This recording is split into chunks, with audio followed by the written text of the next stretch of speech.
This is the South African Police Parade. These men and women are here to demonstrate they have the capabilities to guarantee the security of the state leaders that are coming in and also of the public during the summit.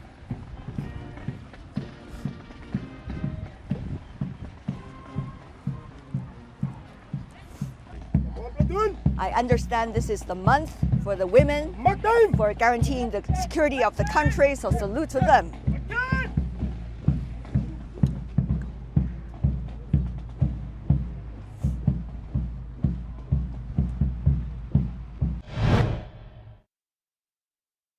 Mr. Minister, what a pleasure to see you. Pleasure. Now, the crime rate, as we know, in the country has been a top priority for your work. That you have changed the approach to Operation Shanela.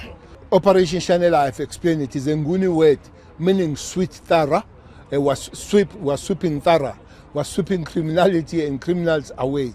So we are working on that. One other thing that South Africa has been facing, there's been a reduction on the budget of the security forces. That has changed under President Cele. That's why we have trained extra police. Last year we have trained 10,000 new young blood. This year we're training 10,000 new young blood. Next year we'll be training 10,000. That is giving us a better understanding and better numbers for saturation and the visibility. That will help us to put the officers where they are.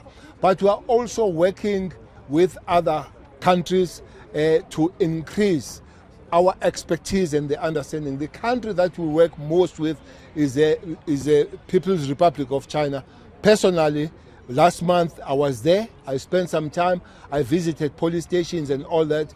But personally, I have spoken to the minister there, the secretary, the councillor, the senior councillor there, Mr. Wang, who will be coming here in South Africa in December himself, will be presiding over the passing parade of the South African police. That shows the relationship. We're establishing a high-level institution where we'll be training our detectives. We're working, one country that we're working with is China. Last week, a high delegation from China of expertise has been here to come and examine the progress that we are making. Myself, I'm still going to go back in China, but we are also sending the delegation of trainers to learn more. We'll be sending our students to the University of Policing in China. So we are working with other countries, basically with China, but also improving ourselves so that the day comes where the crime will be reducing the acceptable levels or completely eradicated.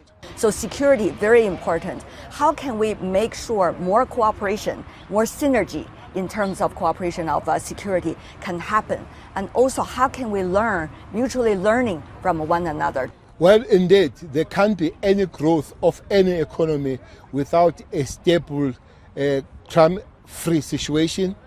That's why we need to work on that. But the other thing is that kind of stability and security cannot be only for two countries only.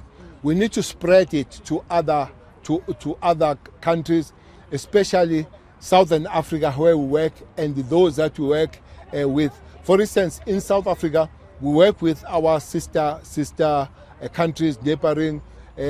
Basically, we work with countries like DRC, Swaziland, and Eswatini, and other countries to spread that the sanitization and stability of crime issue cannot just be isolated. We need to continue working on that, but also we need to carry all brothers and sisters and all sister countries together so that when the time of crime, we clear the crime and clean the crime, it should be for everybody and neighborhood. That's why the president yesterday said the silencing of the guns must be objective of the world, but more in Africa we are doing that. We believe that the working together and cooperation of the countries, both internationally, regionally and locally, has improved, and that will give us better results. This is the month of women. I was listening to your colleague talking about that. Well, as South African Police Service was serious about the gender issues, we've got 9 provinces here in this country. Every province has a provincial commissioner. Out of 9, 5 of these provinces are run and led by women commissioners. We start there. But also we have increased the number of women officers in the South African service.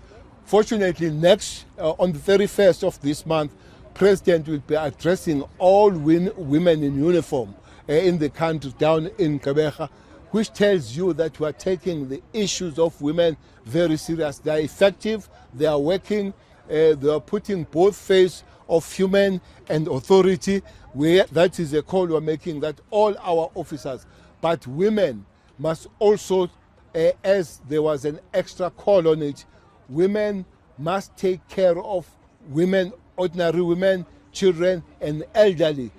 While everybody must be safe, but that category of people must be given an extra kind of watch and extra kind of effort to say women, children and elderly women must be taken care of. Mr. Minister, all the best. Thank you so much, sir. You're welcome, ma'am.